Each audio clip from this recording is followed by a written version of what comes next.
Buongiorno da Sicilia 24, le principali notizie.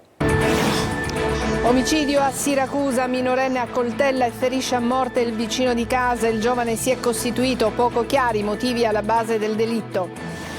Trovato il corpo di Carmelo Corso, l'autotrasportatore catanese, tra le 5 vittime dell'inferno di fuoco dello stabilimento Eni in provincia di Firenze. Per accendere i riflettori sul dramma delle morti sul lavoro, ha allestito a Catania l'albero di Natale della legalità, addobbato con i caschetti degli operai edili. Sono sorpreso e rammaricato. Il vescovo di Ragusa interviene sulla chiusura dello stabilimento Versalis Eni. Alla riunione al Ministero nessun politico siciliano presente. A rischio ci sono 1000 posti di lavoro. Gela, sequestrati oltre 2 kg di droga, revolver e contanti, 3 arresti della Guardia di Finanza. A Solarino, la base dello spaccio era in un'abitazione privata, 10 arresti. Incontri di box e scommesse gestite dal clan nel carcere di Agrigento. La denuncia del sindacato di polizia penitenziaria. L'illegalità non ha più limiti. Calcio, il Catania pensa già alla sfida con il Potenza di sabato al Massimino. La società rossazzurra lancia un mini abbonamento per le prossime 3 gare interne.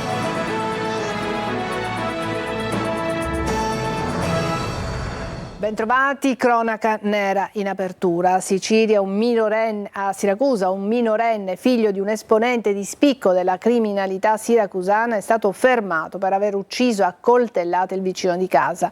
Il giovane, qualche ora dopo il delitto, si è costituito. Giusy Lazzara.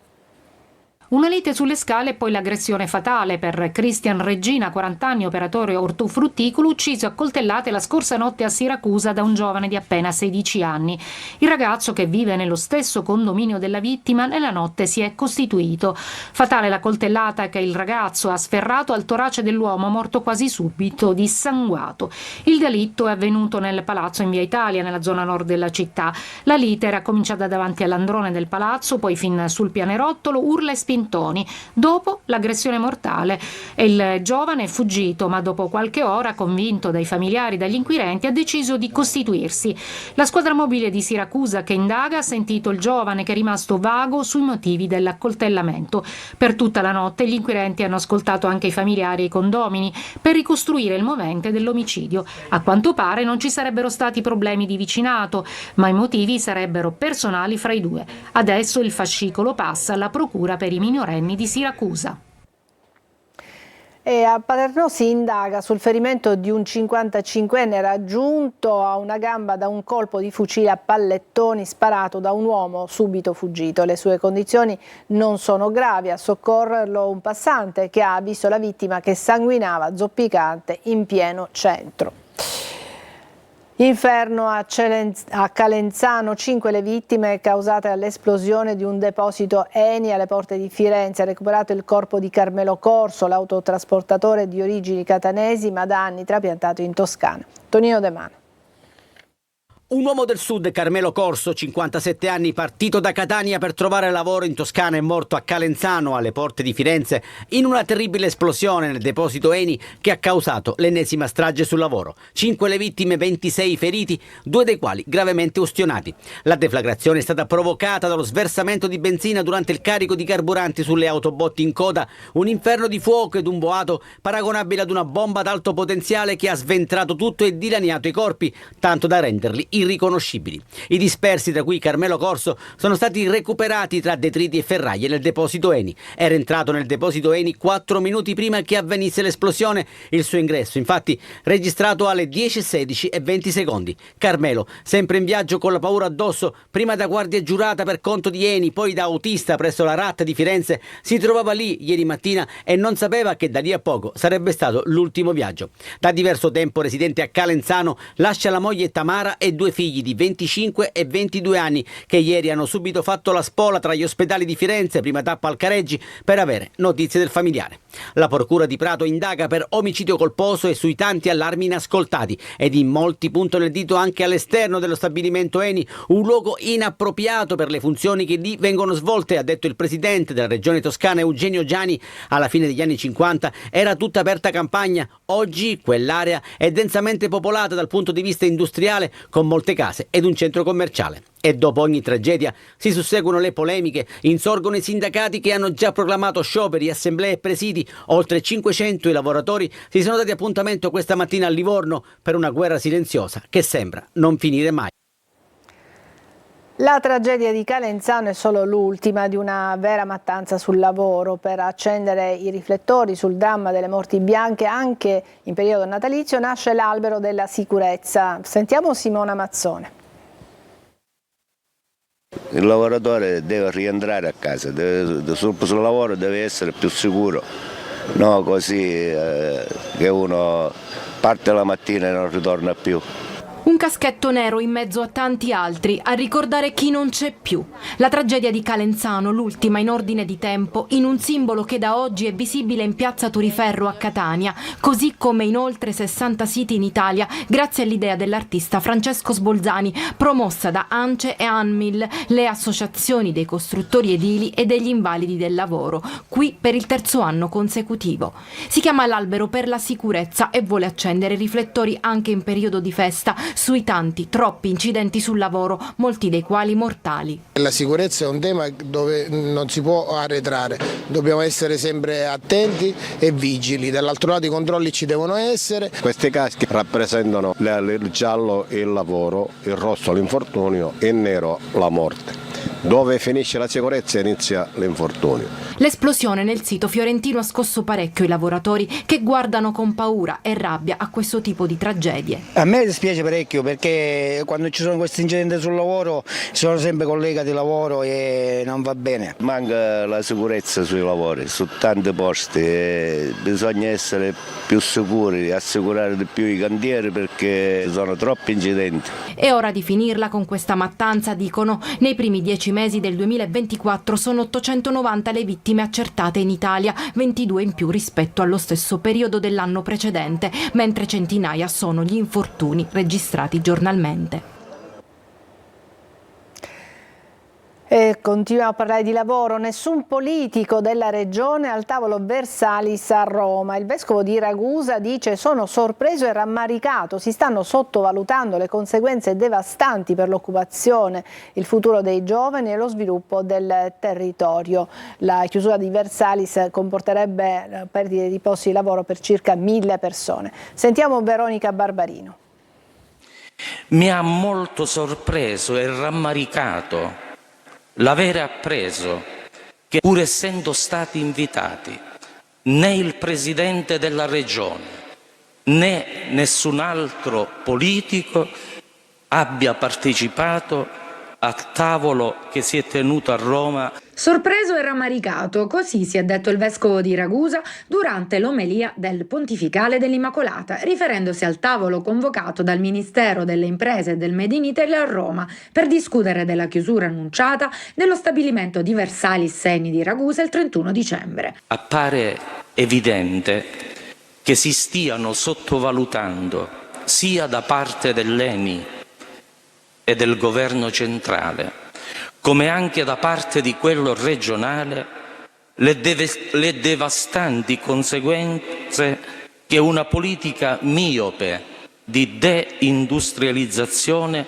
produrrebbe sul nostro territorio. Nei giorni scorsi una delegazione di lavoratori insieme ai responsabili di consorzi di trasporto dell'indotto di Versalis e ai responsabili della CNA hanno manifestato al vescovo il loro scoramento per l'evolversi di una crisi che fra qualche giorno li vedrà perdere il lavoro. Da qui l'invito alla politica a trovare soluzioni sostenibili ed evitare il collasso sociale. I nostri politici si facciano sentire con più coraggio e determinazione.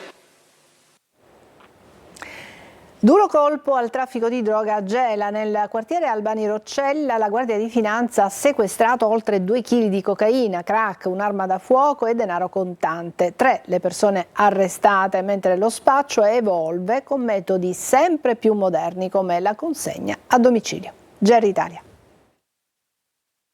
Colpo grosso della Guardia di Finanza di Caltanissetta che a Gela ha bloccato una rete di spaccio con un'operazione che ha portato al sequestro di oltre 2 kg di cocaina nel quartiere Albani Roccella alla periferia nord della città. L'intervento, scattato grazie alle segnalazioni di cittadini preoccupati per l'aumento degli episodi di spaccio, ha portato alla scoperta di un traffico ben organizzato. Nel corso del blitz, oltre alla coca, i finanzieri hanno sequestrato anche 300 grammi di crack pronti per essere immessi sul mercato, un revolver calibro 38 Smith & Wesson illegalmente detenuto e circa 40.000 euro in contanti, considerati provento dall'attività illecita. La droga veniva confezionata in un appartamento fornito da un complice e distribuita con metodi innovativi come le consegne a domicilio organizzate tramite app di messaggistica. Tra le persone arrestate un 44enne gelese fermato con la droga nella sua auto, un complice che metteva a disposizione l'appartamento e un soggetto già ai domiciliari trovato in possesso di ulteriore droga. 2 di loro sono stati condotti in carcere, mentre il terzo è rimasto agli arresti domiciliari. L'operazione ha evidenziato come il traffico e la vendita di sostanze stupefacenti stia cambiando volto in città, lasciando le piazze tradizionali per sistemi più discreti in grado di raggiungere consumatori di ogni fascia d'età e sociale, rendendo così lo spaccio una piaga trasversale che colpisce famiglie, giovani professionisti e persone insospettabili. I carabinieri di Siracusa hanno arrestato 10 persone, 7 uomini e 3 donne per spaccio di droga. La base era a Solarino, nell'appartamento di uno degli arrestati, dove l'uomo viveva con la moglie e il figlio. E proprio nei pressi dell'abitazione avveniva quotidianamente la vendita di stupefacenti. E a Catania voleva interrompere la relazione con il compagno violento e per questo una 37enne è stata dapprima aggredita verbalmente e minacciata di morte dall'uomo e poi afferrata per un piede, gesto che le ha procurato una lesione alle dita. Barricatasi in auto, in lacrime, ha chiesto aiuto alla polizia. Il magistrato ne ha disposto l'allontanamento d'urgenza alla casa familiare con divieto di avvicinamento dell'uomo. Incontri di box e scommesse gestite dai clan nel carcere di Agrigento. La denuncia del sindacato di polizia penitenziaria, l'illegalità non ha più limiti. Roberta Lunghi. Il carcere di Lorenzo di Agrigento come il ring. La denuncia di incontri di pugilato clandestini con tanto di scommesse controllate dai clan della criminalità organizzata arriva dall'SPP, il sindacato della polizia penitenziaria, dopo la violenta aggressione nei giorni scorsi ai danni di un agente che ha rimediato proprio ad Agrigento un pugno al volto. Il fenomeno, secondo quanto sostiene il segretario generale Aldo Di Giacomo, non riguarderebbe solo il penitenziario agrigentino e i casi sarebbero in rapida diffusione.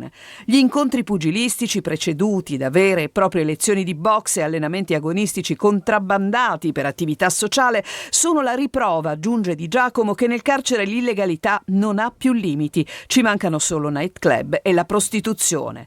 Un'ennesima sfaccettatura di quella che sembra divenuta una situazione incontrollabile in Sicilia, dove il segretario nazionale del sindacato si è recato nei giorni scorsi per un tour nei penitenziari. Qui dalle carceri i detenuti comandano, spadroneggiano e addirittura dalle ultimissime di questa mattina dalle carceri di alta sicurezza riescono a farsi dare il pizzo. Questo segna un'ennesima sconfitta per lo Stato. E sul caso degli incontri nel carcere di Agrigento, agli agenti penitenziari, aggiunge Di Giacomo, non è possibile scaricare il compito scomodo che lo Stato non vuole assumere di fare da arbitri perché, come è già accaduto in molti casi, i poliziotti che cercano di dividere detenuti e clan in rissa finiscono in ospedale a causa di violenti pugni. Truffa del cosiddetto decreto rilancio. La Guardia di Finanza di Messina ha effettuato un sequestro preventivo di crediti d'imposta inesistenti per un valore di circa 1,6 milioni di euro ad una società barcellonese del settore edile. Francesco Triolo. Il meccanismo era quasi perfetto ed era stato ideato appositamente per beneficiare indebitamente delle agevolazioni del cosiddetto decreto rilancio, ma la truffa ideata da una società di costruzione di Barcellona Pozzo di Gotto nel Messinese è finita nella rete dei controlli della Guardia di Finanza di Messina e dalle indagini con tanto di verifica fiscale è stata scoperta la maxi truffa sui bonus edilizi da oltre 2 milioni di euro grazie a crediti d'imposta inesistenti e all'evasione dell'IVA. Il sistema sistema era collaudato con la presentazione di falsi pagamenti tramite bonifico bancario postale parlante delle spese sostenute per i lavori edilizi, così da indurre gli uffici in errore e consentendo all'impresa che ha eseguito i lavori di beneficiare di un vantaggio con la monetizzazione dei crediti di imposta, crediti per un valore di 1.600.000 euro interamente ceduti agli intermediari finanziari che adesso sono stati sequestrati. Inoltre la società barcellonese aveva maturato un'esposizione debitoria nei confronti dell'erario, IVA e ritenute previdenziali non versate, per oltre 640.000 euro. La Guardia di Finanza di Palermo ha sequestrato beni per il valore di 4 milioni di euro agli eredi di Domenico Graziano, ritenuto un esponente di vertice del mandamento mafioso palermitano di Resuttana. E adesso parliamo del Focus che andrà in onda subito dopo questo nostro telegiornale. Come cambiano gli ospedali? La Regione sta varando il piano per la nuova rete ospedaliera. Sindacati e i sindaci sono già sul piede di guerra. Lorena Dolci ne parlerà con in studio Carmelo Calvagna, segretario CGIL Medici, Pietro Polito, sindaca di Petralia Sottana, e il deputato di Fratelli d'Italia Pino Galluzzo. Potete seguire la trasmissione anche in streaming sul sito lasiciliaweb.it, mentre i vostri messaggi sono da inviare al 342 7455 005. Adesso ci fermiamo per una pubblicità e poi torneremo di nuovo insieme.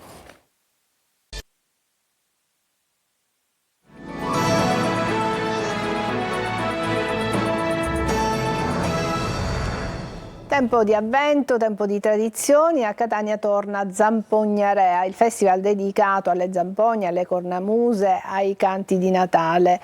Sarà in scena sino al 29 dicembre. Desiree Ferlito.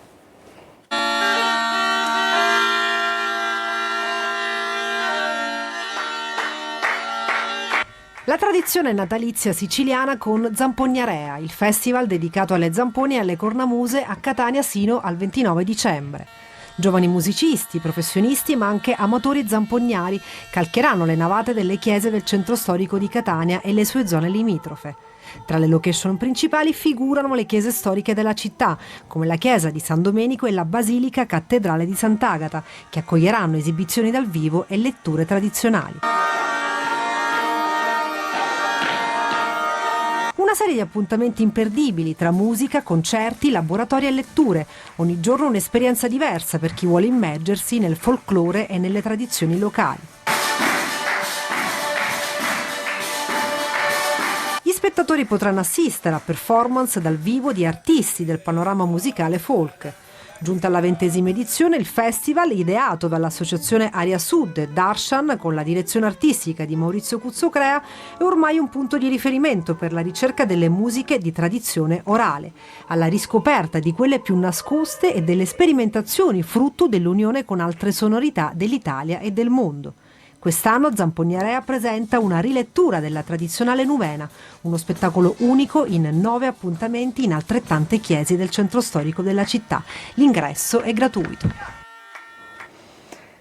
A Via Grande il Galà dello Sport, tra i premiati l'oro olimpico di scherma Alberta Santuccio. Tonino De Mana. Una serata all'insegna dei valori dello sport che si è aperta con le immagini delle Olimpiadi di Parigi per poi passare in rassegna ai protagonisti di varie discipline. Dall'oro olimpico di scherma Alberta Santuccio agli atleti di canoa, tennis tavolo, calcio, rugby, pallanuoto, futsal, beach soccer, pallavolo, beach volley e squash. Nella serata condotta da Ruggero Sardo e Martina Leone, alla presenza del vicepresidente vicario del CONI Silvia Salis, sono state consegnate ben 15 castagne d'argento, una è andata proprio ad Alberta Santuccio. Per me è sempre un onore ricevere un premio in quello che è la mia terra, quindi la Sicilia, perché la Sicilia comunque è un qualcosa che nonostante io sia sul tetto del mondo porto con me, e quindi ogni volta che vinco non vince solo l'Italia ma vince anche la mia terra e la Sicilia. Un galà dello sport organizzato a Via Grande dall'indomito Pippo Leone. Adesso i problemi saranno l'anno prossimo che dobbiamo preparare il ventennale. Di campione l'Italia ormai in questo ultimo periodo ne ha sfornati di così tanti che chiaramente avremo la difficoltà a scegliere, però l'anno prossimo vi vorremmo stupire con 3 grossi nomi. L'evento sarà trasmesso su Telecolor. Tra i passaggi previsti sabato 21 dicembre alle 16 e alle 20:45, domenica 22 dicembre a 00:30. Adesso una breve pausa, poi il calcio con il Catania.